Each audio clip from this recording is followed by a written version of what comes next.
तो चलो तो शुरू करते हैं। कल हमने किया था point, line segment and distance between two points. तो डिस्टेंस बिटवीन टू पॉइंट्स या distance of line segment, length of line segment, इतनी तीन चीजें की थी। फटाक से रिवाइज कर लेते हैं। तीन मतलब चार ही चीजें की थी एक्चुअली, क्योंकि दो पॉइंट्स अंडर लाइन सेगमेंट का distance, distance between two points और लेंथ ऑफ लाइन सेगमेंट, इस टॉपिक के अंदर दो पॉइंट्स थे। एक था सिंपल 2D लाइन है, सॉरी वन डायमेंशनल लाइन है कि जिसमें सिर्फ तो दो पॉइंट्स दिए हुए हैं। पर अगर 2D स्पेस में अगर दो पॉइंट्स दिए हैं, यानी कि मैंने तुम्हें ये एग्जांपल बताया था कि यहां पर एक पॉइंट है, यहां पर एक पॉइंट है जिसका तुम्हें कोऑर्डिनेट दिया गया है 2,3 एंड मान लो 4,5। तो इसमें कैसे करते हो, तो इसके वर्टिकल एंड हॉरिजॉन्टल डिस्टेंसेस को कैलकुलेट करके हाइपोटेनियस फाइंड किया जाता है। Horizontal distance between two points is 4 - 2, कैसे, X coordinate minus X coordinate and Y coordinate minus Y coordinate, तो ये बन जाता 5 - 3।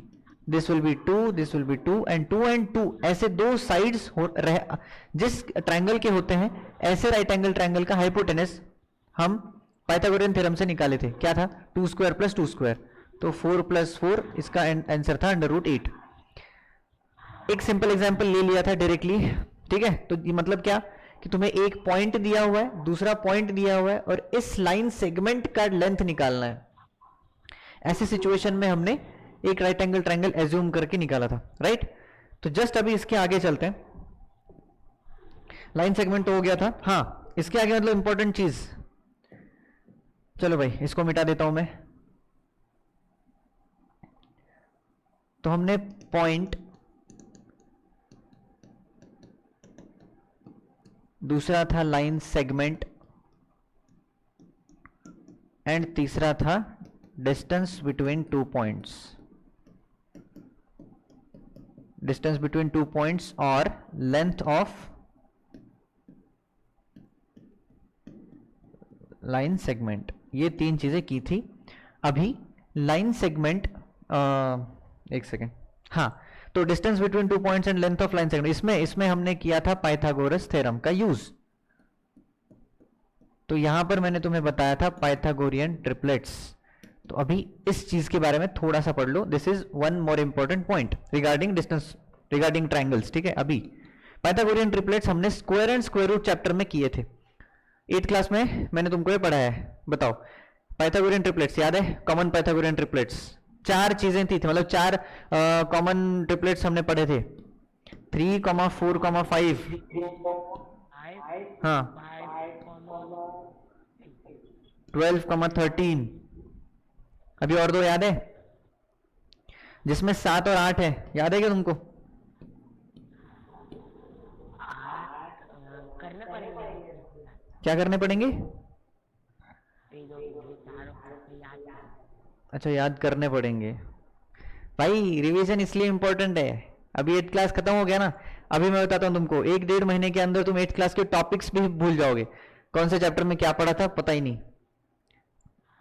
तुमको याद है प्रॉफिट एंड लॉस कहाँ पढ़ा था? प्रॉफिट एंड लॉस क्या क्या क्वांटिटी, क्या चैप्टर का नाम भी नहीं पता तुम्हें? Comparing quantities. अच्छा, compound interest and simple interest कहाँ पढ़ा था?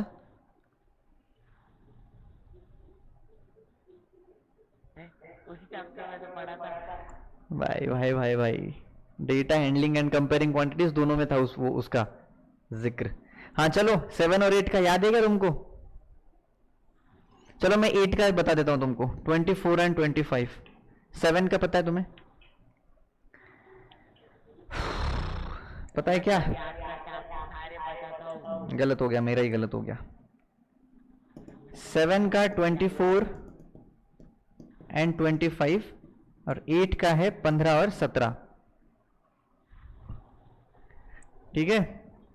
अब ये याद करना, ये क्यों याद करना है? क्योंकि पाइथागोरियन ट्रिपलेट्स एक राइट एंगल ट्रायंगल के साइड्स हैं, ठीक है। अब राइट एंगल ट्रायंगल के साइड यानी कि 3, 4, 5, ये हो सकता है 3, ये से हो सकता है 4, तो इसको 5 बनना ही पड़ेगा, क्योंकि longest side is hypotenuse, one of the two is base and one of it is side, या फिर हाइट बोल सकते हो। हाइट नहीं, इसको क्या कहते हैं? ऑल्टीट्यूड कहते हैं। हाइपोटेनस बेस, चलो A1 B1 ही करते हैं, मतलब A B कर लो क्योंकि साइड्स है ना वो, तो A और B, हाँ तो A और B दोनों अगर साइड्स हो राइट एंगल ट्रायंगल के तो ये हाइपोटेनस का नाप हुआ। अगर ये 5 है, अगर ये 12 है तो इसको 13 ही होना है, ठीक है, समझ में आया? तो राइट एंगल ट्रायंगल के ये साइड्स हैं जिसमें ये एक साइड, ये दूसरा साइड और जो तीसरा कॉलम मैंने बनाया है दिस इज हाइपोटेनस, ठीक है भाई, इट वॉज इंपॉर्टेंट पॉइंट। अच्छा अभी पाइथागोरस थ्योरम में एक दूसरा इंपॉर्टेंट पॉइंट कि इसका एक जनरल फॉर्मूला था, हमने ये भी square and square root chapter में ही पढ़ा था, जिसका जनरल फॉर्मूला है 2x x square minus 1 and x square plus 1। ये फॉर्म यहां पे रिफ्लेक्ट हो रहा है, देखो अगर 2x की वैल्यू 8 होती तो x की वैल्यू 4 होती, तो 4 मैं यहां पे अगर लिखता हूं तो 4 का स्क्वायर 16 माइनस 1 15, 4 का स्क्वायर 16 प्लस 1 17, समझ में आया? तो ये जो फॉर्मेट है, ये फॉर्मेट इवन नंबर, मतलब स्मॉलेस्ट साइड अगर इवन नंबर हो, स्मॉलेस्ट साइड अगर इवन नंबर हो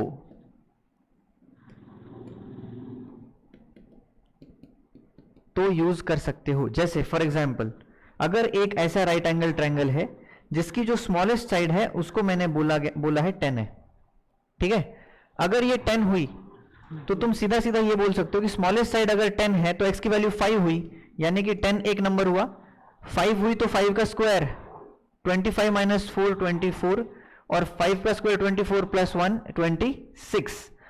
अभी इसका प्रपोर्शन देखो तुम, प्रपोर्शन यानी कि 10 24 26 इनमें कोई कॉमन नंबर है, दिख रहा है क्या? हाँ 2 कॉमन निकाला तो क्या मिलेगा, मतलब ये 2 का मल्टीपल है, पर किसका, किसके साथ?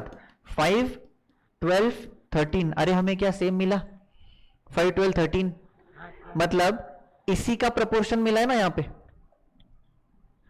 है ना? इसका मतलब राइट एंगल ट्रायंगल में ये 4 तो कॉमन है ही, ये एक फॉर्म बस याद रखना, ठीक है भाई? आई बात समझ में? क्लियर है? चलो अभी नेक्स्ट पॉइंट पे चलते हैं, दैट इज लाइन। अब लाइन क्या होता है देखना, सिंपल सिंपल पॉइंट्स हैं, मतलब इन टर्म्स को समझना है बस हमको, ठीक है? ये बेसिक ज्योमेट्री का जो एकदम बेसिक कर रहे हैं हम, क्यों कर रहे हैं? क्योंकि जब तुम ट्रायंगल सर्कल ये चीजें पढ़ोगे तो वहां पे नए नए टर्म्स आएंगे, तो वो टर्म्स तुम्हारे लिए फैमिलियर हो, तुम उसमें थोड़ा सा पता तो हो उसमें उसके बारे में क्या है। जैसे for example vertical angle, congruency, similarity, ये सब जो वर्ड्स आने वाले हैं इनके बारे में पता हो क्या है, वर्टिकल एंगल क्या होगा भी मैं बताऊंगा, इसलिए लिया हो, ठीक है? चलो तो शुरू करते हैं आज का नया topic, that is 4th number which is रे। रे नहीं, पहले लाइन पढ़ते हैं रे से पहले, ओके? तो हमने लाइंस, हाँ रुक जाओ, अभी हमने किया था लाइन सेगमेंट, तो लाइन सेगमेंट के बाद आता है लाइन। लाइन सेगमेंट में हमने देखा था कि 2 एंड पॉइंट्स होते हैं और उसके बीच में इनफाइनाइट पॉइंट्स की एक लाइन है, तो जहां पर एंड पॉइंट्स हैं उसको कहा जाता है सेगमेंट, राइट? पर जब ऐसे एंड पॉइंट्स डिफाइन ना किया जाए और उन 2 पॉइंट्स के अक्रॉस उस लाइन को अगर एक्सटेंड किया जाए बोथ साइड्स में एक्सटेंड किया जाए तो वो एक लाइन होती है, ठीक है? बोथ साइड, किसके बोथ साइड्स? 2 पॉइंट्स के, 2 पॉइंट्स के दोनों साइड्स में इनफाइनाइटली, या फिर इनफाइनाइटली नहीं, इनफाइनाइटली, अगर इनफाइनाइटली मैं एक्सटेंड कर सकता हूं ऐसे 2 पॉइंट्स के अक्रॉस तो मैं एक लाइन ड्रॉ कर रहा हूं, ऐसा इसका मीनिंग होता है, ठीक है? इसमें चलो ये एक पहला पॉइंट हो गया याद रखने लायक लाइन के बारे में। दूसरा पॉइंट, लाइन पर इनफाइनाइट पॉइंट्स हो सकते हैं। अच्छा ये पॉइंट एक्चुअल में लिखने लायक नहीं है क्योंकि इनफाइनाइट पॉइंट सारे ही लाइंस पर होता है, जैसे कि लाइन सेगमेंट, लाइन और रे, जो हम तीनों चीजें करने वाले हैं, मतलब लाइन सेगमेंट हुआ उसमें भी नंबर ऑफ पॉइंट्स कितने? इनफाइनाइट। लाइन पे पॉइंट्स कितने? इनफाइनाइट। पर इसमें एक चीज होती है कि एंड पॉइंट्स नॉट डिफाइंड,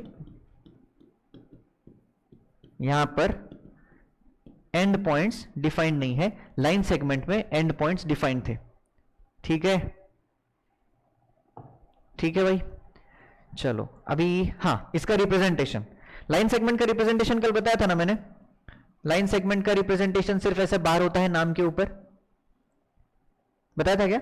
हाँ, तो लाइन का रिप्रेजेंटेशन क्या होता है, ए बी के ऊपर दो ऐसे एरोज, ठीक है, जैसे वहां जहां पे ए और बी ये पॉइंट्स है। अच्छा, इसी को मैं क्या बी और ए इसके ऊपर एरो लिख सकता हूं? हाँ लिख सकता हूं भाई, चलेगा, ठीक है, इतना समझ में आया? क्यों लिख सकते हैं ऐसा? क्योंकि मुझे डायरेक्शन फिक्स नहीं है, मैं अगर बी से ए की तरफ भी जा रहा हूं तो दोनों तरफ एक्सटेंडेड है। दिस मीन्स कि मैं अगर लाइन के नाम, मतलब ये जो एरो है इसके नीचे बी ए लिखूं या ए बी लिखूं, सेम ही है। ओके, ठीक है, बस लाइन के बारे में समझने के लिए इतनी चीजें। कोई डाउट, कोई दिक्कत परेशानी बताओ भाई। अभी पढ़ते हैं रे क्या होता है। रे का एक सिंपल डेफिनेशन है, रे starts at one point called initial point and x tends in one direction.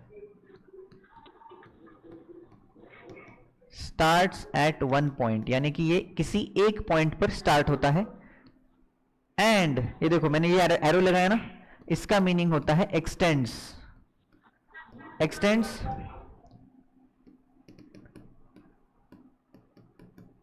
Infinitely in one direction.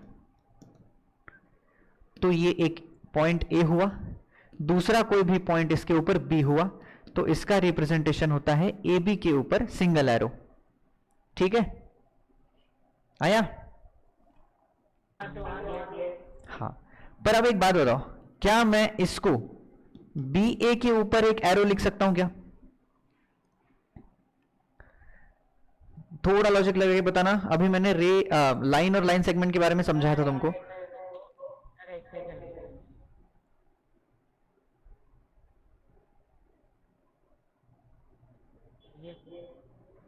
हाँ बताओ, तो थोड़ा दिमाग लगा के बताना, क्या ये दोनों सेम लिख सकते हैं क्या हम इस ए बी के लिए? हाँ, वेरी गुड। क्यों?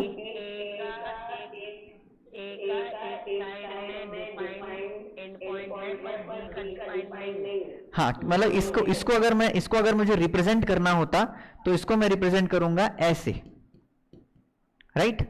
मतलब ए पॉइंट उस रे के ऊपर है, पर स्टार्ट कहां से हुआ है? बी से। तो स्टार्ट अगर बी से हुआ है तो रे की डायरेक्शन बी से ए की तरफ है, तो बी से ए की तरफ, मतलब बी ए और ए बी ये दोनों रेज अलग अलग हुए अगर मैं ये दोनों लिख रहा हूं तो, है ना? इसका मतलब ये दोनों सेम नहीं है, ये दोनों इक्वल नहीं है। करेक्ट है क्या भाई? Yes sir. चलो बहुत बढ़िया, रे के बारे में इतना ही। अभी सिक्स्थ पॉइंट आता है जिसका नाम है एंगल। बताओ एंगल के बारे में कुछ तुम क्या जानते हो? सर एंगल के बारे में जानता हूँ, दो एक लाइन, एक बेस और एक ऐसी लाइन जो ऊपर क्या बोलते हो, मतलब एक ठीक है, हाँ मतलब तुम्हें इमेजिन है पर समझ अब बता नहीं पा रहे हो, कोई बात नहीं। एंगल के बारे में यह समझना कि angle is space between two rays initiated at a common point. इसका मतलब एक कॉमन पॉइंट है, इस कॉमन पॉइंट से दो रेज इनिशिएट हुए या फिर एमर्ज हुए, दोनों रेज हैं। मान लो चलो इसका नाम है इसका नाम O लिखता हूं मैं, इधर है M और इधर है नहीं नाम थोड़े से ना फेमिलियर लेते हैं, मजा आएगा फिर। N और P लेते हैं। ओके ठीक है, अब यहां पर इंपॉर्टेंट बात भाई, ये जो O है इसको बोलते हैं वर्टेक्स। क्या बोलते हैं? यानी कि इस कॉमन पॉइंट का नाम है वर्टेक्स। ठीक है, दूसरा इनिशिएटेड यानी कि O से दो रेज निकली और इसके बीच में है क्या?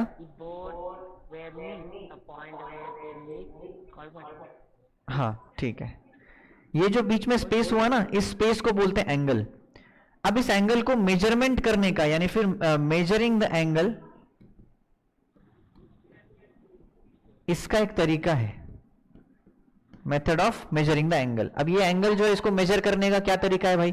तो हमारे पास एक प्रोट्रैक्टर है, इस प्रोट्रैक्टर को वो पॉइंट रखो, एक रे को 0 पे रखो, दूसरा रे तुम्हें मिलेगा, तो ये एंगल तुम यहां से फाइंड करते हो, ठीक है।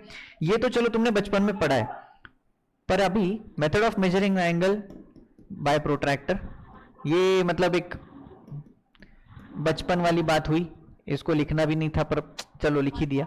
अच्छा, रिप्रेजेंट कैसे करते हैं भाई,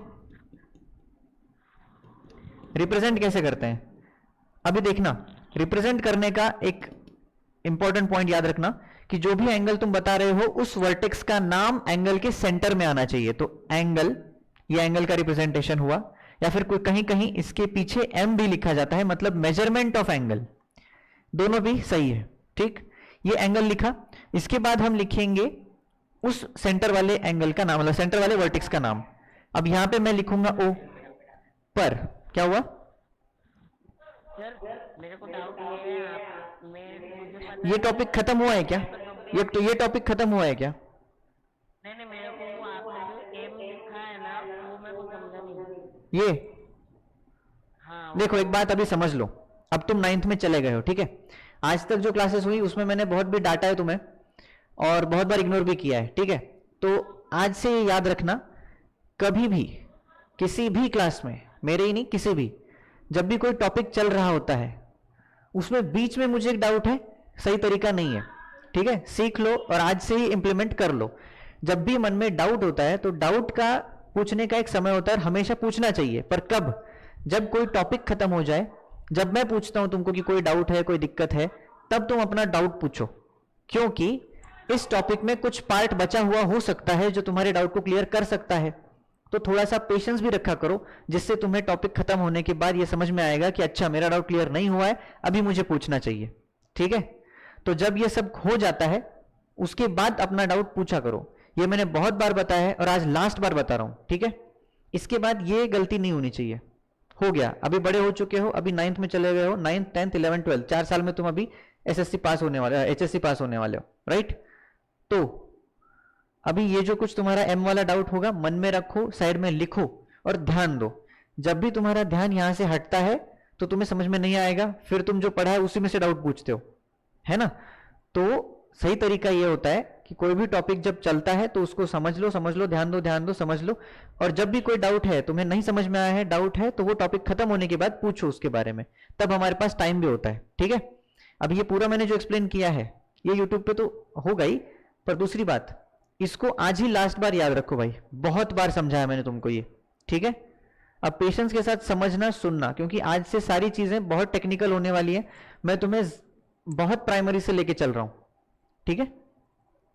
बेसिक्स ऑफ बेसिक ज्योमेट्री है ये, एकदम शुरू बेसिक 0 से, ठीक है। तो ये टॉपिक खत्म होने के बाद अपना डाउट पूछना, और ये आदत लगा के रखो, अभी इसके बाद में मैं बताऊंगा नहीं।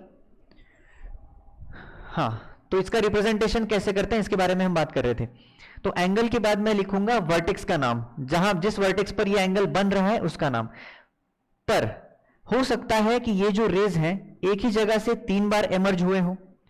तो मान लो चलो ये ए है, ये बी है, ये सी है और ये ओ है। तो अगर मैंने ओ लिख दिया तो मुझे क्या पता कि ये एंगल की बात हो रही है या इस एंगल की बात हो रही है या इस कंपोजिट एंगल की बात हो रही है। दिस मीन्स ये जो मैंने तरीका अभी बताया है ये सिर्फ 2 रेज एमर्ज हो रहे हो तब है। अगर 2 से ज्यादा रेज एमर्ज हो रहे हो तो एंगल क्या है? एंगल तो स्पेस बिटवीन 2 रेज है। स्पेस बिटवीन 2 रेज, देखो स्पेस बिटवीन 2 रेज, तो 2 रेज तो ये पहला, दूसरा और तीसरा भी मैं अगर मानूं तो 1 and 3 these 2 rays are also 2 rays, तो इसके बीच का भी एक एंगल है। 1 और 2 के बीच का भी एक एंगल है और 2 and 3 के बीच का भी एक एंगल है। ठीक, इसका मतलब मैं अगर O लिखता हूं तो मुझे इन तीनों में कंफ्यूजन होगा कि भाई ये एंगल किसके बारे में बात कर रहे हैं। तो this is only for 2 rays, जब हमारे पास 2 रेज है, मतलब 2 रेज मतलब सिर्फ 2 लाइंस के बीच का एंगल चल रहा है। और अभी चलो ये दोनों भी मैंने मेथड्स बताए हैं और इसकी जगह पे मैं ये भी लिख सकता हूं, मतलब तुम्हारे पास टोटल 4 मेथड्स हैं, यानी कि angle O, M of angle O, फिर एंगल ऑफ अभी मैं जो नाम बताऊंगा वो, एंड अगेन M मतलब मेजरमेंट ऑफ एंगल दिस जो मैं अभी बताऊंगा। इसका मतलब ये दोनों भी अलग अलग नहीं है, सिमिलर ही समझना है इसको, ठीक है। हाँ, तो अब ये अगर जब होता है ओनली फॉर 2 रेज, तो अलग अलग जब होते हैं तब क्या करेंगे भाई? तो हम क्या करेंगे, जब अब देखो 2 रेज है, एक वर्टेक्स है, इसका मतलब मेरे पास कम से कम 3 पॉइंट्स तो हैं, A, O एंड B। तो हमेशा याद रखना ओ जो भी एंगल का वर्टेक्स है वो सेंटर में आएगा और बाकी के दो आजू बाजू आएंगे। इसका मतलब ये बनेगा AOB और BOA दोनों भी। ठीक है, इसका मतलब ये अभी इसके बारे में बात कर रहे हैं हम। किसके बारे में?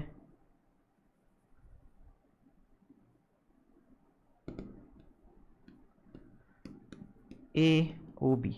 इस एंगल का नाम BOA भी है और AOB भी है, तो दोनों नाम इसके रहेंगे एंड एंगल O भी है। तो ये तीनों रिप्रेजेंटेशन के तरीके हुए, बस अलग अलग सिचुएशन में।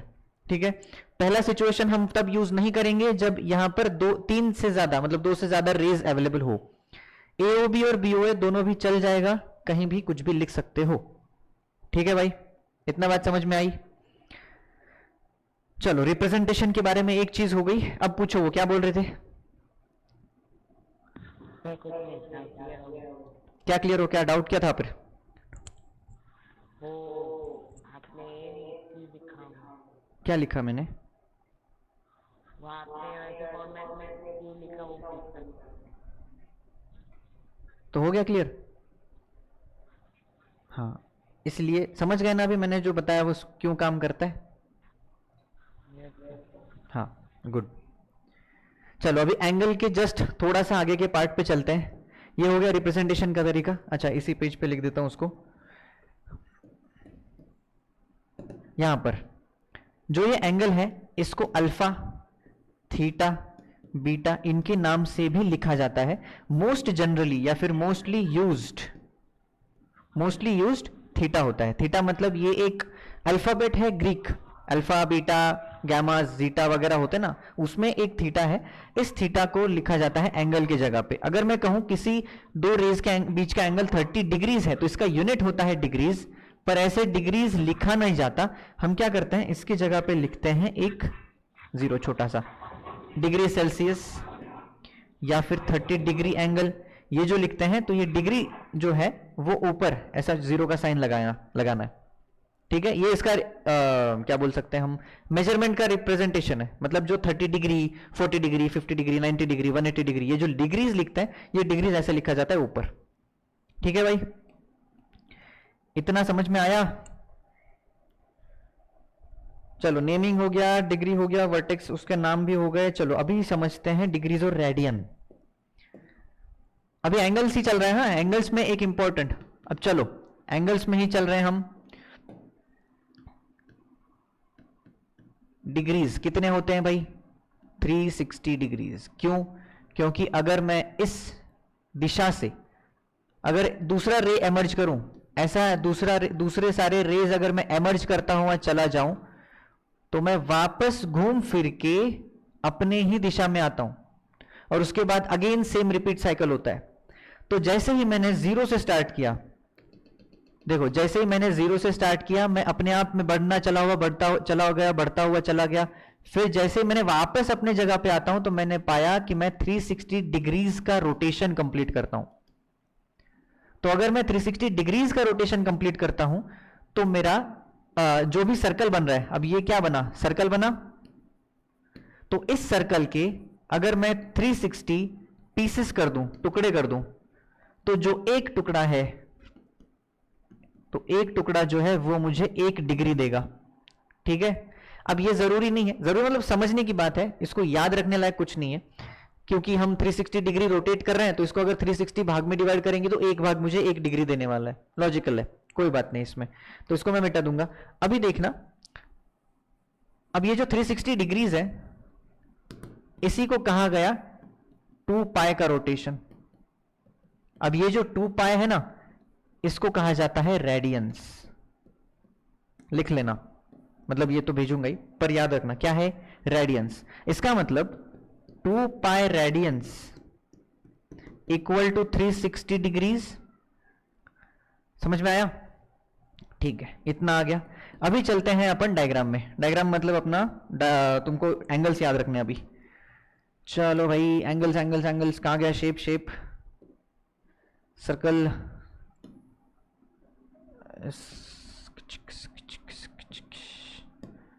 ओके, इसके बीच में दो क्या बोलते हैं, लाइंस दे दो भाई, लाइंस कहाँ है?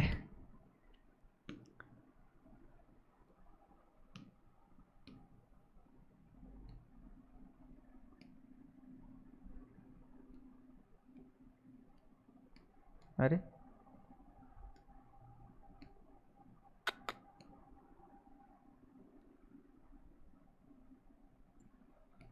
अरे यार, चलो छोड़ो, हॉरिजॉन्टल में ये नहीं पकड़ रहा है। ओ भाई, क्या हो गया ये? डिलीट।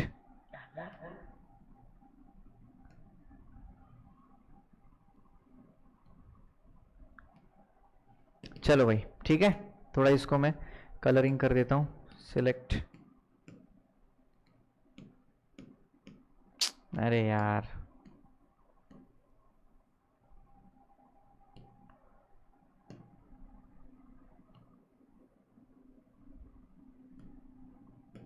हाँ भाई ठीक है। अभी देखो, दिस इज 0 डिग्री और 360 डिग्री। अब ये जो 360 था इसके आधे मतलब दो टुकड़े, तो ये 180 डिग्री बना। 180 डिग्री हुआ, तो ये अगर 180 है तो इसका आधा, क्या ये 90 डिग्री बना? याद रखना है तुमको, ये याद हो जाएगा डायग्राम, ध्यान दो इधर। अच्छा चलो, ये 90 प्लस 90 180, 180 प्लस 90 कितना है? अरे बाप रे, वन है? 180 plus 90 ना, हाँ 270। वेरी नाइस, चलो 270। अभी 90 का आधा, 90 के आधे टुकड़े करो भाई, कितना होता है 90 का आधा? 45। हाँ, इसका मतलब यहाँ पे अगर मैंने आधे ऐसा ऐसा पार्टीशन कर दिया तो this will B 45 degree. 45, 45 plus 45 90, 90 plus 45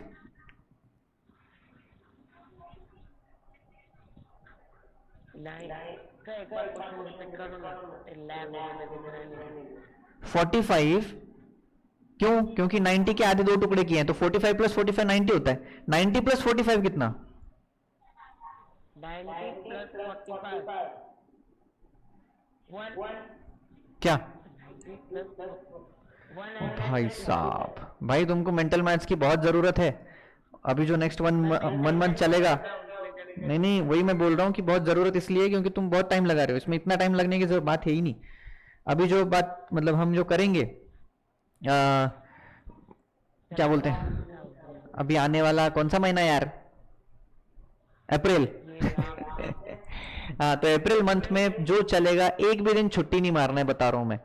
एक भी दिन छुट्टी मारी तो तुम गए भाई, ठीक है? क्योंकि तुम्हारे साथ बहुत सारे स्टूडेंट्स रहेंगे। चलो, तो 45 था 135। अब मुझे एक बात बताओ, क्या 45 और 135 में 90 डिग्री का एंगल है क्या? अगर ये 45 है और ये 45 है, क्योंकि तुमने 90 में 45 ऐड किया है, तो इन दोनों को मिला के 90 ही तो हुआ है कि नहीं? हाँ, तो अगर मैं बोलूं 135 में 90 ऐड करोगे तो क्या तुम यहां पे पहुंचोगे?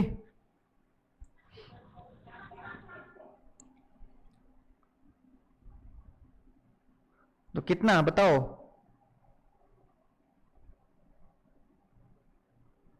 आवाज नहीं आ रहा है? 45 में 90 ऐड करेंगे तो 135 बना। हाँ, तो 135 में और एक बार 90 करना है ना भाई।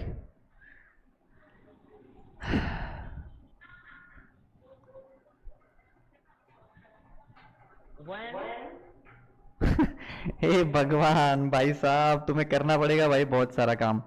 चलो 225, 225 में अगेन मैं 90 करूंगा तो 315 आता है। देखो भाई, ये जो नंबर्स मैंने लिखे हैं पूरे दिमाग में ऐसे रटे हुए होने चाहिए, रटे मतलब देखने चाहिए तुमको ऐसे। अगर मैं बोलूं 135 कहाँ आता है तो तुम्हें याद आना चाहिए डायरेक्टली कि 90 और 180 के बीच में आता है। अगर मैं बोलता हूं 225 आता है, कहाँ आता है, तो तुम्हें याद आना चाहिए कि 180 और 270 के बीच में 225 आता है। क्या है? सर इसको याद करने का एक ट्रिक मतलब कर सकता हो क्या? ऐसा पूछना था मेरे को, ये ट्रिक याद कर सकते हो मेरे हेल्प से? हाँ। ये 90, 180, 270, 360 सर, हम्म। ये सारे हैं। इनके बीच में से 45, 135, 225, 315, हाँ 15 लास्ट में आ रहा है, ऐसे करके याद कर सकता हूँ। हाँ, पर तुम 315 को 215 कंफ्यूज करोगे। अगर मैं बोलूंगा 215 कहाँ आता है, तुम बोलोगे यहाँ आता है कि नहीं? मतलब 5 तो आ रहा है, और ठीक है, अपने हिसाब से जैसे भी ट्रिक याद करना है करो, पर नंबर्स गलत नहीं होने चाहिए। अब ये कैसे करते हैं मैं बताऊंगा धीरे धीरे, पर एक बार वो मेंटल मैथ्स का क्लास हो जाए, फिर उसके बाद तुम्हें समझ में आएगा, क्योंकि अभी समझ में नहीं आएगा।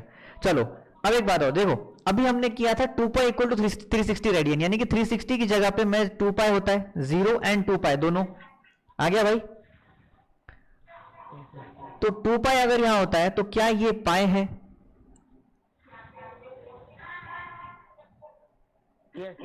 ठीक है, पाई हुआ, 2 पाई हुआ। अच्छा, अब यहां पे 0 से पाई तक चले गए, तो ये क्या होगा?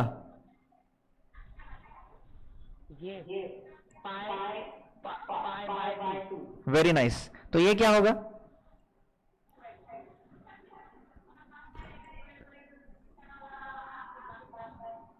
अरे पाई बाय 2 का आधा। पाई बाय 2 का भी आधा है? हे भगवान,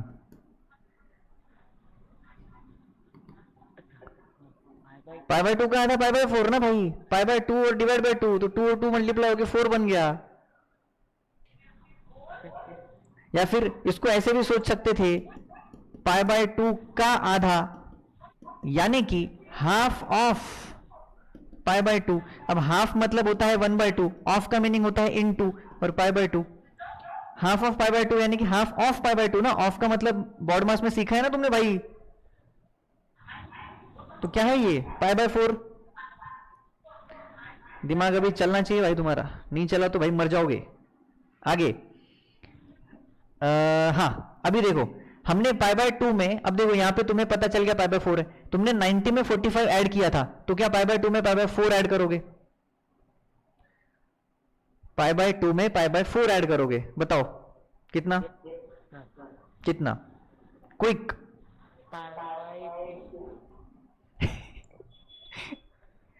लिखो लिखो भाई लिखो, पेपर पे लिखो, पेपर पे लिखो। Pi by 2 plus pi by 4, LCM आता है 4।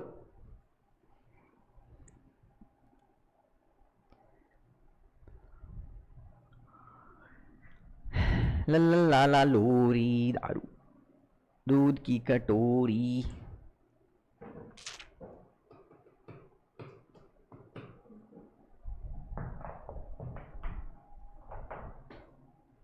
हुआ?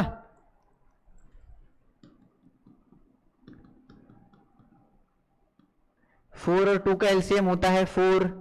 अगर इधर 4 है तो ऊपर पाई ही आना है। अगर यहाँ पे 2 का 4 हुआ है, इसका मतलब डबल हुआ है, तो पाई का भी डबल होगा, तो 2 पाई, 2 और 2 प्लस 1 3, तो 3 पाई बाय 4। इतना टाइम लग रहा है भाई फ्रैक्शन के एडिशन में, कैसा रे कैसा। अभी पैटर्न देखो भाई, 0 pi by 4, 2 pi by 4, 2 pi by 4 यानी कि पाई बाय 2, 3 पाई, अबे 4 आना चाहिए ना, 2 कहां? हाँ 3 पाई बाय 4, तो क्या ये 4 पाई बाय 4 यानी कि पाई, देखो 4 पाई बाय 4, 4 4 कैंसिल, तो क्या पाई आया? अरे आ गया, चलो पाई आया भाई। तो अगर ये 4 पाई बाय 4 है तो क्या ये क्या कितना होना चाहिए? अरे बोलो। Yes, this is 6 pi by 4, तो कितना होना चाहिए? सॉल्व करो जल्दी। 3 पाई बाय 2। हाँ very nice. And this will B 7 pi by 4। Very nice. On this is, हाँ अभी ये 8 पाई बाय 4 है, तो 4 से 8 कटा 2 आया, 2 पाई। समझ में आया इतना? याद हो जाएगा? समझ में आया क्या बताओ? ठीक है, अभी तुम्हें इसके साथ साथ क्या याद करना है? याद मतलब वही अभी जो हमने किया था, वो है 0 45 90 135 180। इसके आगे के याद आ जाने चाहिए, 225 270 315 एंड 360। जब भी लाइफ में इनमें कभी भी तुम्हें अगर दिख जाए, इनमें ऐसे नंबर्स में कभी भी दिख जाए, तो तुम्हें ये पता चल जाना चाहिए कि ये 0 to 360 के 45 के टेबल में आने वाले एंगल्स हैं। तो ये बेसिकली 45 का टेबल है, ठीक है भाई। 45 का टेबल है ये 9 तक 8 तक। आया क्या समझ में? ठीक, चलो ये एंगल्स हो गए भाई। अभी और क्या बचता है इसमें? दूसरा डिग्रीज एंड रेडियन हो गया। हाँ, अभी एंगल्स के साथ में, अभी इसको मैं मिटा दूंगा। तो जो एंगल्स के जो वैल्यूज थे उन्हीं को लिखा था मैंने। चलो अभी कुछ टर्म्स हैं। Angle exterior, angle interior, angle exterior, angle interior, यानी कि किसी भी एंगल के बीच का पार्ट इंटीरियर होता है और बाहर का पार्ट एक्सटीरियर होता है, प्रोवाइडेड, याद रखना मैं क्या क्या बात कर रहा हूं, प्रोवाइडेड जो एंगल है वो लेस देन 180 है। मतलब लेस देन 180 यानी कि अगर ये देखो ये 180 डिग्री एंगल, राइट, इससे छोटा चाहिए, मतलब मैं इसके बीच की बात कर रहा हूं, इसके बीच की अगर बात कर रहा हूं तो इट विल बी इंटीरियर, और ये अगेन हमेशा एक्सटीरियर होगा। पर अगर चलो मैंने अगर बोला तुम्हें अगर मैंने तुमसे ये कहा कि भाई ये एंगल है, मतलब ये एंगल है, चलो सो दिस इज 315 डिग्री, तो अब ये अगर एंगल हुआ तो क्या ये इसका इंटीरियर होगा? क्या क्या अगर ये 315 डिग्री दिया है तो इंटीरियर कौन होगा? चलो कौन अंदर हुआ? चलो चलो मैं एरियाज को नाम दे देता हूं। मान लो चलो एरिया का नाम है ए एंड बी, ठीक है। तो इंटीरियर ए है कि बी है? बी है। Very nice. कैसे? Provided angle should be less than 180। तो angle should be less than 180 मतलब ये एरिया हो गया इंटीरियर एंड ये एरिया होगा एक्सटीरियर, रिगार्डलेस कौन सा एंगल दिया हुआ है या नहीं दिया हुआ है, ठीक है। तो एंगल इंटीरियर एक्सटीरियर का कॉन्सेप्ट यही था कि भाई कौन से किसी भी छोटे एंगल के, छोटा मतलब ये जो 180 डिग्री हमने देखा, हाँ सिंपल। तो इंटीरियर मतलब अंदर वाला, एक्सटीरियर मतलब बाहर वाला, ठीक है भाई। चलो इसके बाद आती है एक टर्म जिसको अभी हम कहेंगे एंगल्स, एडजेसेंट एंगल्स। बताओ एडजेसेंट एंगल्स का क्या मीनिंग होता है?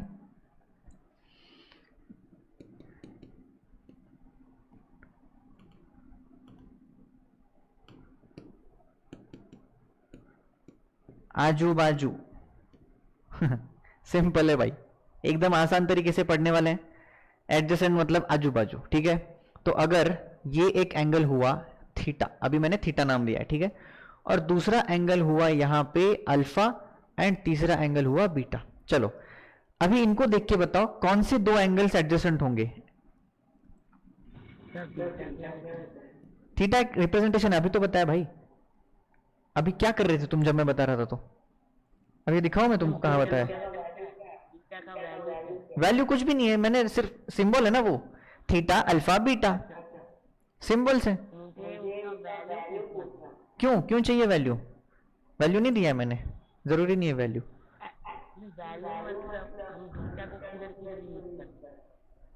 किसको? थीटा को? बीटा को? अच्छा अच्छा अच्छा, देखो देखो, सुनो सुनो सुनो, सुन लो, ये एक सिंबल है, साथ साथ ये एक अल्फाबेट है। अगर तुम सिंबल का यूज करोगे तो वो प्रोपोर्शन में जाएगा, पर अगर तुम अल्फाबेट यूज करोगे तो वो किसी को रिप्रेजेंट, मतलब वो किसी को नेम करने के लिए, नेम देने के लिए। जैसे यहां पे एंगल का नाम है अल्फा, एंगल कितना होगा तो अल्फा होगा, अल्फा ये उसको नाम दिया। पर जब तुम प्रोपोर्शन में पढ़ रहे थे वो जो है वो सिंबल है। सिंबल यानी कि तुम किसी को प्रोपोर्शन दिखा रहे हो तो दिखाने का तरीका हुआ। तो ये दोनों रिप्रेजेंटेशन में अलग है, दिखते सेम है पर अलग अलग है। आई बात समझ में? हाँ, तो ये जो अल्फा है वो ऐसे अलग अलग जगह पे यूज करते हैं, मतलब प्रोपोर्शन का अल्फा नहीं है, प्रोपोर्शन का सिंबल है। ये अल्फाबेट है, अल्फा की बात जो हम कर रहे थे वो अल्फाबेट एंड सिंबल दोनों अलग अलग जगह पे अलग अलग तरीके से यूज करते हैं। हाँ भाई नेक्स्ट, तो बताओ एडजेसेंट कौन हुए, थीटा के साथ कौन है एडजेसेंट?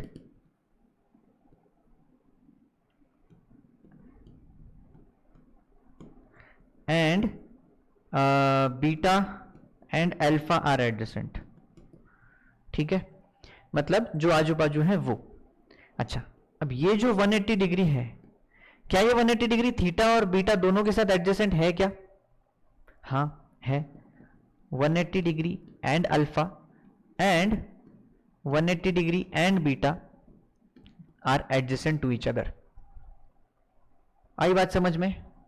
बहुत छोटे छोटे और सारे पॉइंट्स कवर कर रहे हैं हम एक एक करके, पर अगर तुम ध्यान से नोट करके रिवाइज करते हुए चलोगे तो सारे पॉइंट से तुम्हारे सारे डाउट्स क्लियर होते चले जाएंगे, ठीक है।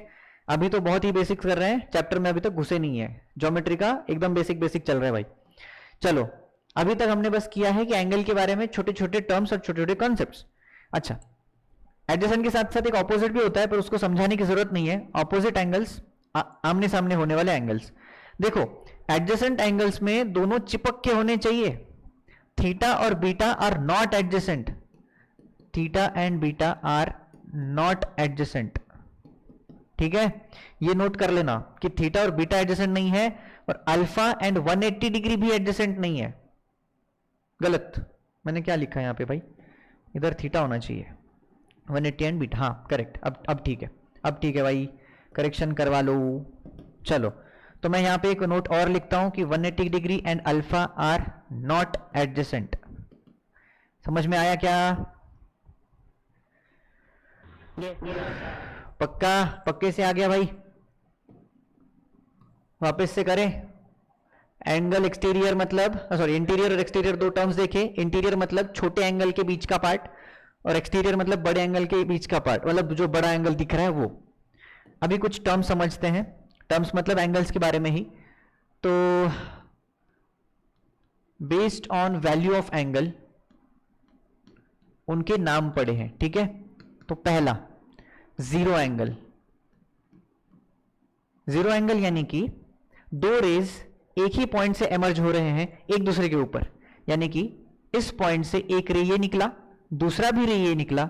मान लो चलो ये ए और बी है, तो ए ओ बी, अगर मैं इसका एंगल पूछूं तो ये 0 डिग्री भी है, ये 360 डिग्री भी है, ठीक है, पर इनको अलग अलग नाम है। जीरो एंगल मतलब जीरो, और दूसरा है 360, इसको बोलते हैं कंप्लीट एंगल। ये बस तुम्हें याद हो, क्योंकि बाद में कभी टर्म्स अगर आ जाए तो तुम्हें पता हो जाना, चल जाना चाहिए कि भाई कंप्लीट का मतलब क्या होता है। अगर मैं बोलूं कंप्लीट एंगल क्या है, तो कंप्लीट एंगल मतलब 360 डिग्री, जीरो एंगल मतलब 0 डिग्री। अब दोनों का रिप्रेजेंटेशन सेम ही दिखता है दिखने में, ठीक है। चलो, थर्ड आता है एक्यूट एंगल।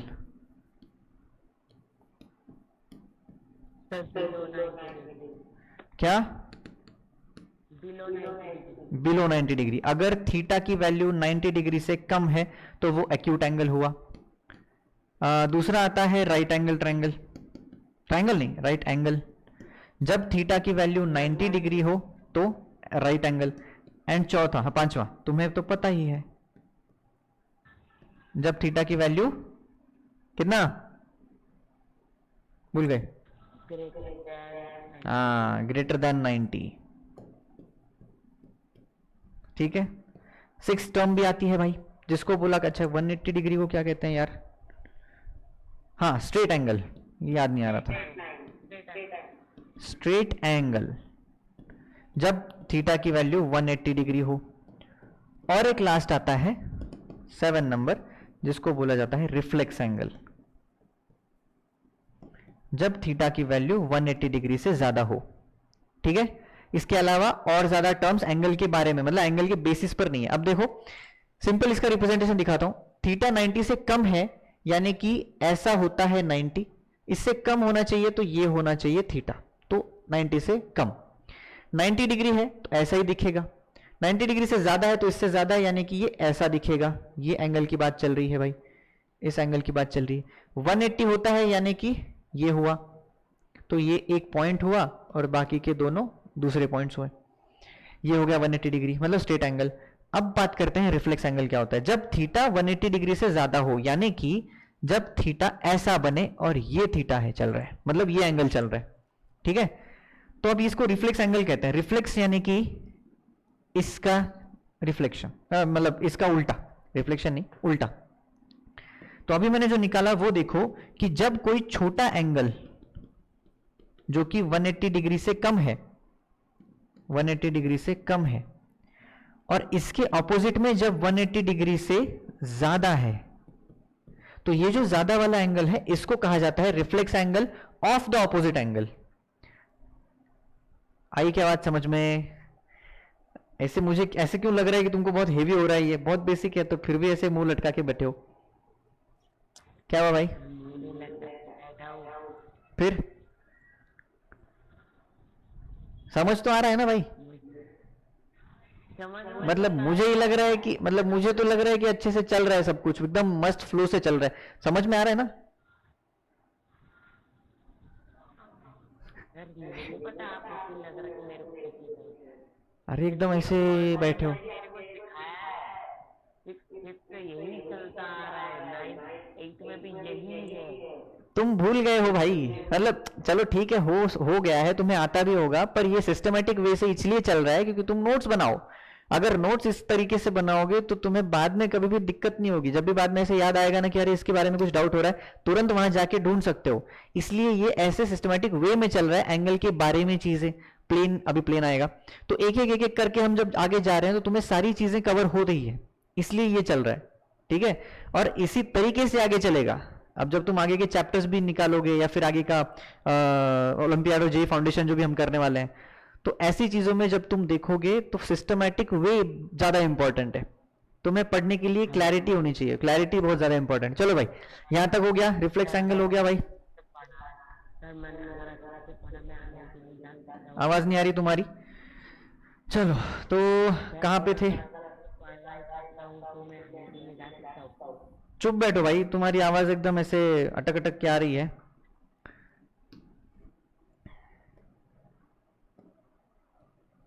आई,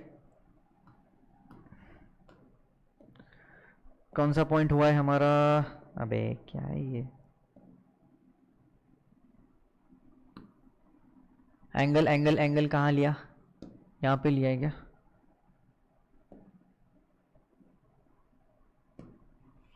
हाँ, एंगल। तो एंगल है 6th पॉइंट। आगे चलते हैं। चलो अभी चलते हैं 7th पॉइंट की ओर, और 7th पॉइंट का नाम है प्लेन। अब बताओ, प्लेन के बारे में कुछ सुना है कभी? आज मुझे एंगल्स, क्या चैप्टर नहीं है ये? अच्छा, लाइट चैप्टर में पढ़ा था हमने कि हाँ, incident ray, reflected ray and normal तीनों भी एक प्लेन में होने चाहिए, तब मैंने तुमको प्लेन समझाया है। फिर भी प्लेन के बारे में लिख लो, मतलब पॉइंट ये है कि ऐसा 2D सरफेस जिसको हम एक्सटेंड कर सकते हैं infinitely in all direction. 2D surface which can be extended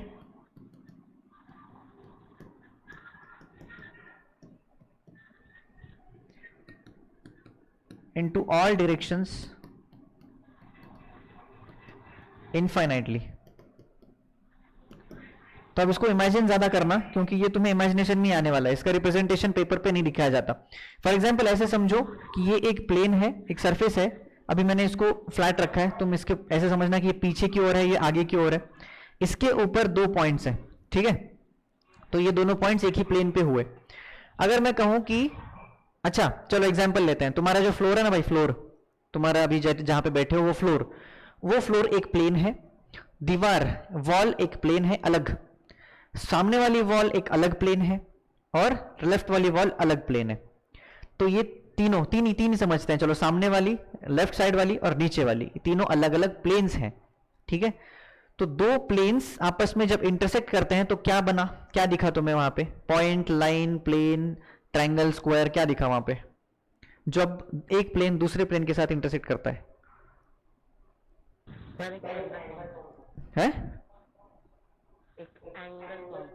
हाँ, एंगल फॉर्म करता है, पर कॉमन क्या है? कॉमन उसके बीच में एक लाइन है। चलो वो बाद में ही समझा देता हूं। तो प्लेन इतना ही समझ लो, क्योंकि अभी बाद में जब प्लेन के ऊपर वाले कॉन्सेप्ट्स आएंगे ना तो वो तुम्हें तब समझ में आएगा। तो प्लेन सिर्फ इतना ही समझना कि कोई भी ऐसा 2D सरफेस, 2D मतलब जिसको लेंथ एंड ब्रेड्थ है, ठीक है, 3D नहीं, 2D, only 2D flat surface which can be extended into all directions. अब वो फ्लैट मतलब हॉरिजॉन्टल ही हो ऐसा जरूरी नहीं, वो टेढ़ा मेढ़ा वर्टिकल कुछ भी हो सकता है, पर वो 2D है, यानी कि उसको सिर्फ लेंथ एंड ब्रेड्थ है, ठीक है।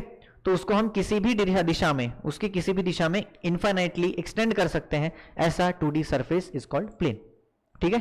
अब इसका एप्लीकेशन जब आएगा ज्यादा समझ में आ जाएगा। चलो नेक्स्ट पॉइंट, 7th हो गया। 8th point, what is perpendicular. ये मैंने शॉर्ट में लिखा है, स्पेलिंग लिख रहा हूं। परपेंडिकुलर, परपेंडिकुलर का मीनिंग क्या हुआ? दो लाइंस जो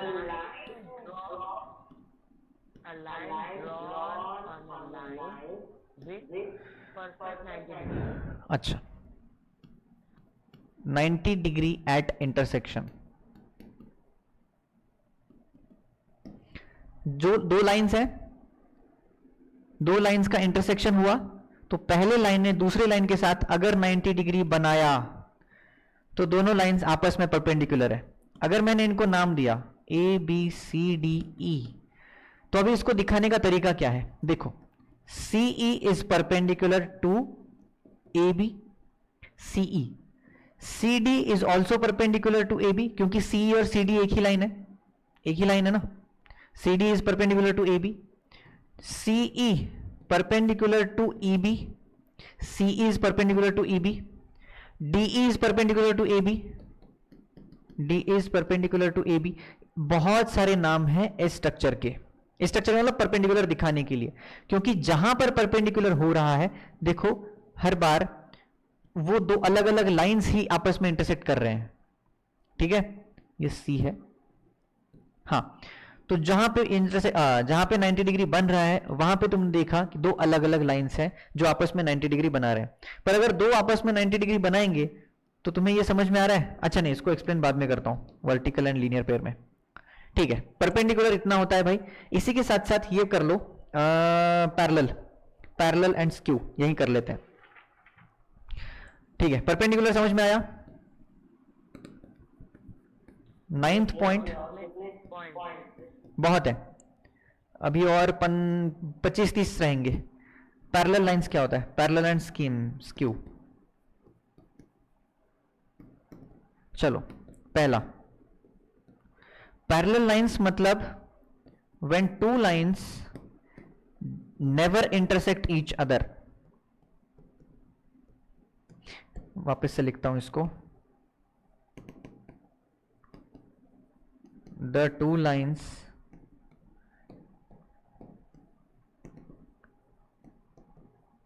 lying in same plane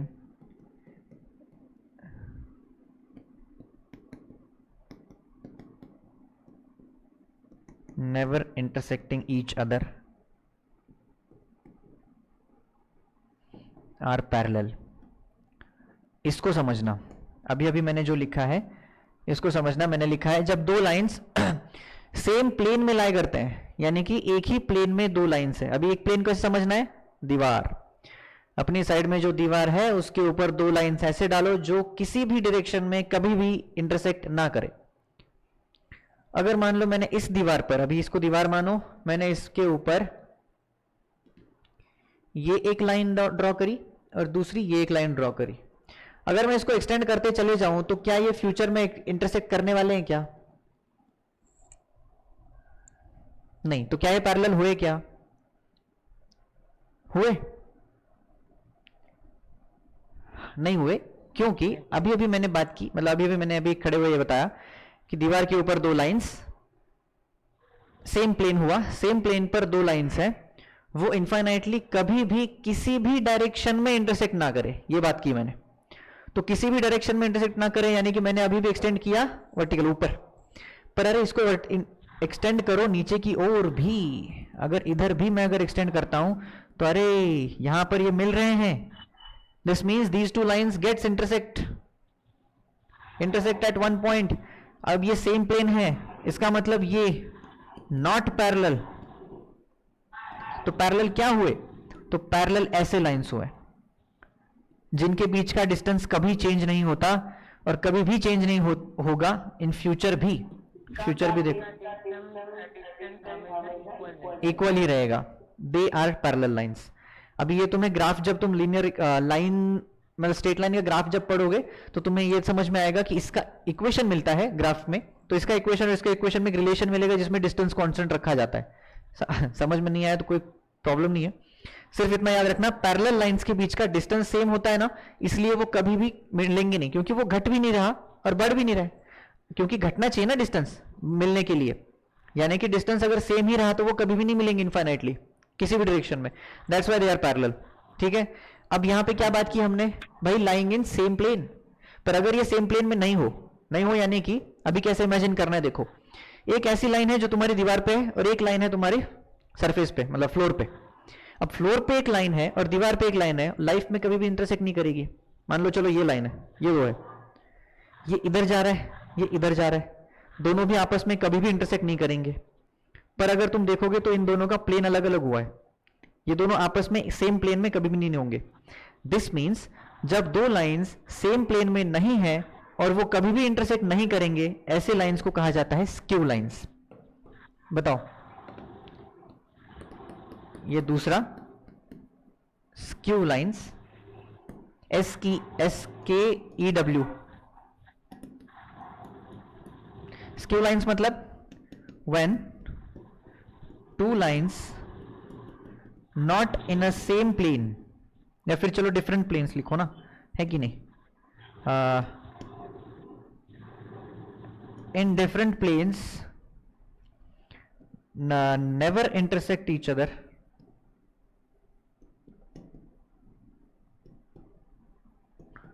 is called skew lines। तो skew lines 2 3 मोर कितने भी हो सकते हैं, पैरेलल भी 2 3 मोर कितने भी हो सकते हैं, पर वो आपस में कभी भी इंटरसेक्ट ना करें। स्क्यू लाइंस भी इंटरसेक्ट नहीं करते पर वो अलग अलग प्लेन्स पे होते हैं, इसलिए उनको स्क्यू लाइंस और पैरेलल लाइंस ऐसे अलग अलग नाम दिए गए। चलो बताओ, इतनी यहां तक सही है, यहां तक समझ में आ गया क्या? हाँ, अभी हम एंगल्स में डेल्व करेंगे कल से। यहां तक समझ में आया पक्के से? अरे बोलो, एनर्जी खत्म हो चुकी है आज। ठीक है, चलो बहुत बढ़िया। एक बस 2 मिनट में रिवाइज कर लेते हैं हमने शुरू से क्या किया है। चलो भाई एकदम फर्स्ट लेक्चर से स्टार्ट करते हैं। चलो, कल का लेक्चर हमने ये किया था, पॉइंट क्या होता है, 0 डायमेंशन और एक सिंगल लोकेशन। पॉइंट ऐसा होता है कि 0 डायमेंशन एक सिंगल लोकेशन जिसको कोई लेंथ ब्रेड्थ और हाइट नहीं है, यानी कि वो 0 डायमेंशन हुआ। फिर हमने लाइन सेगमेंट देखा जिसमें 2 पॉइंट्स को एक दूसरे के साथ अटैच किया गया इनफाइनाइट पॉइंट से, दिस इज 1 डायमेंशन हुआ। और 1 डायमेंशन के बाद हम जब प्लेन में आते हैं तो वो एक 2 डायमेंशन हुआ। ठीक है, चलो तो लाइन सेगमेंट, इसमें हमने देखा डिस्टेंस बिटवीन 2 पॉइंट्स। जब हॉरिजॉन्टल में पॉइंट्स दिए गए हैं तुम्हें, जैसे कि यहाँ पे 11 और यहाँ पे 2, तो इसके बीच का डिफरेंस क्या होता है, सिंपल डिफरेंस बिटवीन कोऑर्डिनेट्स। अब यहाँ पर ऊपर वाले में कोऑर्डिनेट सिर्फ 11 और 2 है, तो इसका डिस्टेंस हो गया 11 - 2 दैट इज 9। अगर ये पॉइंट्स में दिया जाता तो उसके कोऑर्डिनेट्स का डिफरेंस निकाल के हम पाइथागोरस थ्योरम यूज करते हैं। पाइथागोरस थ्योरम में हमने पढ़ा कि पाइथागोरियन ट्रिपलेट्स, 4 कॉमन ट्रिपलेट्स हमने पढ़े। ए नहीं, इसको 1 2 3 ही कर देता हूं ना। 4 कॉमन पाइथागोरियन ट्रिपलेट, 1 2 3 एंड 4। इसके बाद हमने जनरल फॉर्मूला देखा कि भाई पाइथागोरियन ट्रिपलेट्स को जनरेट कैसे किया जाता है। इस जनरल फॉर्मूला से देखा जाता है, इसके फॉर्मेट में ये जो 3 चीजें लिखी गई हैं, ये तीनों साइड्स का अगर ट्रायंगल बनाया जाए तो ये एक राइट एंगल ट्रायंगल होगा हमेशा, क्योंकि एक पाइथागोरियन ट्रिपलेट का जनरल फॉर्म है। इन चारों में भी 3 साइड्स हैं, पहले 2 साइड्स हुए, तीसरा हाइपोटेनस हुआ। इस हिसाब से भी ट्रायंगल बनाया जाए तो वो भी एक राइट एंगल ट्रायंगल होगा। ये पता रहने के लिए पाइथागोरियन ट्रिपलेट पता हो। चलो, हमने 2x का भी इसमें यहाँ पे यूज करके देखा। स्मॉलेस्ट साइड अगर इवन हो तो ये ज्यादा यूज में आता है, क्योंकि 2x है तो x हमें पता चल जाता है उससे। दूसरा, फिर हमने किया लाइन क्या होता है, सेगमेंट हमने तो देख लिया था। लाइन का रिप्रेजेंटेशन ये होता है भाई, 2 पॉइंट्स को अगर इनफाइनाइटली एक्सटेंड कर सकते हैं तो वो एक लाइन बन जाती है। लाइन सेगमेंट में एंड पॉइंट्स डिफाइंड थे, लाइन में एंड पॉइंट्स डिफाइंड नहीं है। फिर हमने देखा रे क्या होता है भाई, फिर हमने देखा रे क्या होता है, स्टार्ट्स एट 1 पॉइंट। हाँ, इस 1 पॉइंट को कहते हैं इनिशियल पॉइंट। ठीक है, इनिशियल पॉइंट कहते हैं इसको, याद रखना, क्योंकि जब एंगल में इनिशियल पॉइंट को ही वर्टेक्स कहा जाता है जब दो रेस बन जाते हैं। चलो, x tends infinitely in one direction, एक डायरेक्शन में रे एक्सटेंड होती है। ऐसे ही जब दो रेज मिल जाते हैं तो हम उसको एंगल कहते हैं। Angle space between two rays initiated at a common point, it's called vertex. इस वर्टेक्स से दो रेज निकले, उसके बीच की जो जगह है उसको हम एंगल बोलेंगे। अब इन दो रेज के बीच में ये भी जगह है, ये भी एक एंगल है, पर ये इसका रिफ्लेक्स एंगल है। अभी भी हमने बाद में देखा था reflex angle. Next, method of measuring, इसको हमने मेजर किया है भाई प्रोट्रैक्टर की मदद से। रिप्रेजेंट कैसे करते हैं, एंगल जहां पे बन रहा है उस वर्टेक्स का नाम सेंटर पे आएगा। उसके बाद हाँ, ये तीन चीजों को ज्यादा से ज्यादा यूज किया जाता है, तो अल्फा, थीटा, बीटा कहीं भी अगर आ जाए, जीटा कुछ भी आ जाए, तो फिर इसको सिंबल की तरह लेना कि एक एंगल को रिप्रेजेंट करने का तरीका हुआ। दूसरा, रिप्रेजेंट कैसे करते हैं, डिग्री से। डिग्री मतलब राइट टॉप कॉर्नर पे छोटा सा जीरो। हाँ भाई, फिर हमने देखा डिग्रीज और रेडियंस में कैसे कन्वर्ट करते हैं। 2 पाई इक्वल टू 360 रेडियन, तो रेडियन हाँ ये भी याद रखना, कर लेना रिवाइज। 360 मतलब 2 पाई होता है, तो 180 पाई हुआ। 180 का आधा 90 मतलब पाई बाय 2, और इसी के चलते हमने 45, 135 ये सब वैल्यूज निकाले। इसके 8 टुकड़े हैं ये, ठीक है। तो बेसिकली 45 इज 360 डिवाइड बाय 8। अभी तुमको मेंटल मैथ जब मैं करवाऊंगा, म्यूट करो अपना माइक। 360 डिवाइड बाय 8 कितना होता है, तो 45 आता है। ये तुम्हें अगर यहां से पता चले तो तुम इसकी रिलेटेड मतलब 180 डिवाइड बाय 8, 720 डिवाइड बाय 8, ये सारे कैलकुलेशंस बहुत फास्ट कर सकते हो अगर ये तुम्हें 360 का ये चार्ट पता हो। मेंटल मैथ्स में हम वो वाले करने वाले हैं, क्योंकि तुम्हें याद आएगा, मतलब याद होगा, डिस्टेंस टाइम और स्पीड, इस रिलेशन में तुम अभी 9th में भी पढ़ोगे। 5/18 और 18/5 इसका मल्टीप्लाई करना होता है, मोशन चैप्टर में आएगा। तो 18/5 के साथ जब मल्टीप्लाई करना होता है या 5/18 के साथ जब मल्टीप्लाई करना होता है, तो जनरली यहां पे 36, 72 ऐसे नंबर्स होते हैं, ठीक है। तो यहां पर अगर 36, 72 ये सब अगर तुमको याद है, तो नीचे अगर मान लो 8, 4, 3 ऐसा अगर आता है, तो तुम्हें इस टेबल से ये इन सारी वैल्यू का रिलेशन चले जाता है। तो मतलब सिंपली कैलकुलेशन बहुत इजी हो जाएगा अगर तुम्हें ये सर्कल याद होगा तो। अब ये सर्कल याद करना है, इससे ही हम मेंटल मैथ्स में सारे टेक्निक्स पढ़ेंगे, बहुत सारे टेक्निक्स पढ़ेंगे इसमें। चलो नेक्स्ट चलते हैं भाई। ये हो गया। फिर हमने देखा फिर हमने छोटे छोटे टर्म्स देखे। एंगल एक्सटीरियर मतलब और एंगल इंटीरियर मतलब एंगल्स के बीच का छोटा सा हिस्सा, और बड़े वाले रीजन को बोलते हैं एक्सटीरियर। एडजेसेंट एंगल मतलब आजू बाजू चिपके हुए। अब एडजेसेंट एंगल्स कौन से हैं और कौन से नहीं है इसमें, ये मैंने यहां पे लिखा है, ये तुम वापस से देख लेना, रिवाइज कर लेना इसको। फिर हमने based on value of angle के 7 टर्म्स देखे। जीरो एंगल मतलब 0 डिग्री, कंप्लीट एंगल यानी कि पूरा कंप्लीट एंगल होता है इसलिए 360 डिग्री। एक्यूट, राइट एंड एब्ट्यूज तुमको बचपन से पता है। 180 डिग्री अगर एंगल होता है तो स्ट्रेट एंगल हुआ। और ये एक इंपॉर्टेंट कि रिफ्लेक्स एंगल किसको कहते हैं, तो जो 180 डिग्री से बड़ा एंगल हुआ उस बड़े एंगल को रिफ्लेक्स एंगल कहा जाता है। और अगर तुम्हें सिर्फ इन दोनों रेज के बीच का एंगल पता करना हो तो स्टैंडर्ड तरीका यह है कि तुम छोटा वाला कैलकुलेट करते हो जो कि 180 डिग्री से छोटा है, ठीक है। 180 डिग्री से छोटा, इस एंगल को स्टैंडर्ड बोला जाता है। मतलब जैसे कभी भी तुम्हें ऐसा एंगल मिल जाए तो इसका एंगल कितना हुआ भाई, तो तुम ये छोटा वाला डिफाइन करोगे, ठीक है। यही होता है उसका स्टैंडर्ड। और उसके पीछे वाला अगर दिया जाए तो उसको रिफ्लेक्स एंगल कहा जाता है। बस आज के दिन हमने इतना किया है, बहुत बढ़िया। अरे ये भी किया ना भाई, प्लेन मतलब 2D surface which can be extended into all directions infinitely. हाँ ये समझ लिया हमने। फिर पैरेलल एंड स्क्यू लाइंस, ये तो मैंने एक ही पेज में समझा है। इसके साथ किसके साथ, परपेंडिकुलर के साथ। परपेंडिकुलर यानी कि जब दो लाइंस एक दूसरे को इंटरसेक्ट कर रहे हो 90 डिग्री पर। अच्छा, परपेंडिकुलर को नॉर्मल भी कहा जाता है, तुमको याद है क्या, लाइट में पढ़ा था। और फोर्थ चैप्टर में भी मैंने पढ़ा था तुमको। फोर्थ चैप्टर में हमने नॉर्मल रिएक्शन के बारे में देखा था। तो नॉर्मल रिएक्शन यानी कि जो 90 डिग्री पड़ रहा है उसके ऊपर, है कि नहीं। चलो, तो नॉर्मल भी कहा जाता है परपेंडिकुलर को, पर ये साइंस की लैंग्वेज में कहा जाता है, ये मैथ्स की लैंग्वेज में कहा जाता है। दूसरा, हाँ, parallel and skew, two lines lying in same plane not intersecting each other are parallel. और वही लाइंस अगर अलग अलग प्लेन्स में हो तो वो स्क्यू लाइंस होते हैं। अब इसका एक एग्जांपल अगर मैं यहां पे ड्रॉ करूं तो कैसे बनेगा, ये एक प्लेन है, इसके ऊपर ये एक लाइन है, और दूसरा मान लो ये एक प्लेन है, इसके ऊपर ये लाइन है।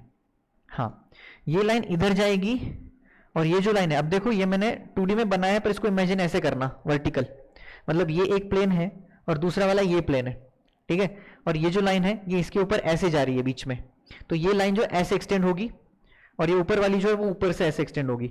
तो बेसिकली ये लाइन ऐसे चल रही है, ये इधर ऐसे एक लाइन है और ऊपर ये एक लाइन है, ये दोनों आपस में कभी भी एक्सटेंड नहीं होंगे, इंटरसेक्ट नहीं होंगे, कितना भी एक्सटेंड कर लो, कितने किसी भी डायरेक्शन में कर लो, पर ये दोनों अगर सेम प्लेन में नहीं है, इसका मतलब ये दोनों स्क्यू लाइंस हुए।